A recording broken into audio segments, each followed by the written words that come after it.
क्या मृत्यु को भी हराया जा सकता है? क्या कोई मृत्यु के देवता यमराज को भी हरा सकता है? यह सुनने में असंभव लगता है, लेकिन हिंदू धर्म ग्रंथों में एक ऐसी घटना दर्ज है जिसमें स्वयं महादेव ने यमराज को पराजित कर दिया था। यह कथा केवल शिव भक्तों के लिए ही नहीं, बल्कि उन सभी के लिए महत्वपूर्ण है जो जीवन और मृत्यु के रहस्यों को समझना चाहते हैं। तो आइए जानते हैं मार्कंडेय ऋषि की वह अविश्वसनीय कहानी जब शिवजी ने यमराज के प्राण छीन लिए। बहुत समय पहले की बात है। एक महान ऋषि थे, मृकंडू ऋषि। वे शिव के अनन्य भक्त थे, लेकिन उनकी कोई संतान नहीं थी।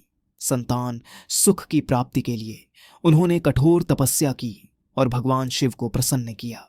जब महादेव उनके सामने प्रकट हुए तो उन्होंने वरदान मांगा, हे प्रभु, मुझे एक तेजस्वी और धर्मपरायण पुत्र की प्राप्ति हो।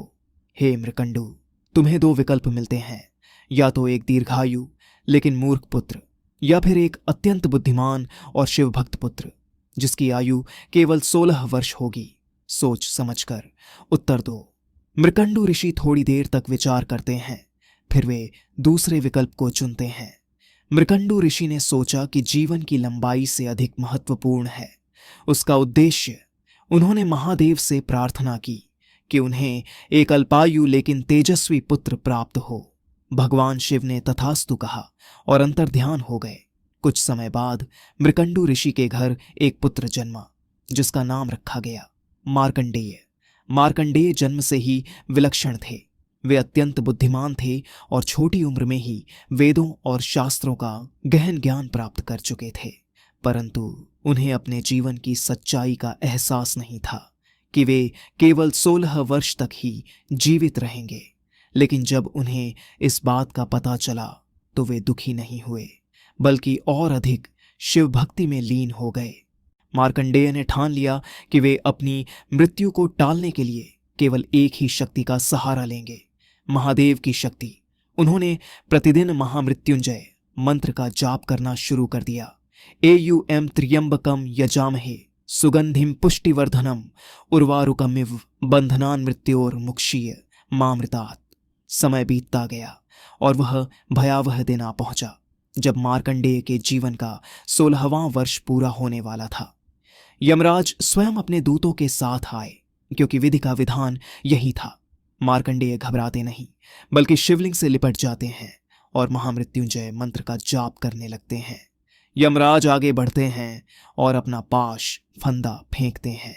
यमराज ने अपना कालपाश फेंका, लेकिन वह फंदा मार्कंडेय पर पड़ने की बजाय शिवलिंग पर पड़ गया, और यही उनकी सबसे बड़ी भूल थी। शिवलिंग हिल उठा और अचानक एक दिव्य प्रकाश प्रकट हुआ। सारा आकाश हर हर महादेव के जय घोष से गूंज उठा।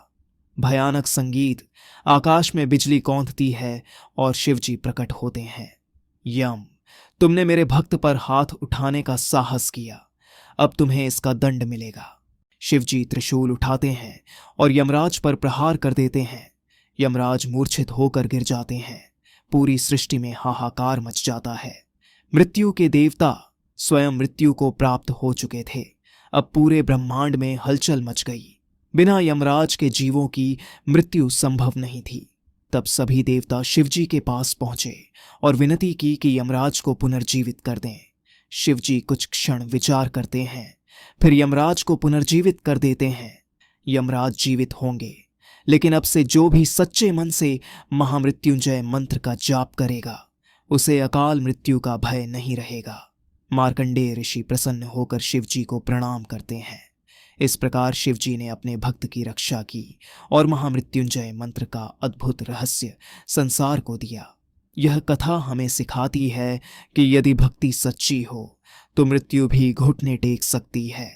अगर आपको यह कहानी पसंद आई तो इसे लाइक और शेयर करें और हमारे चैनल को सब्सक्राइब करना न भूलें। हर हर महादेव।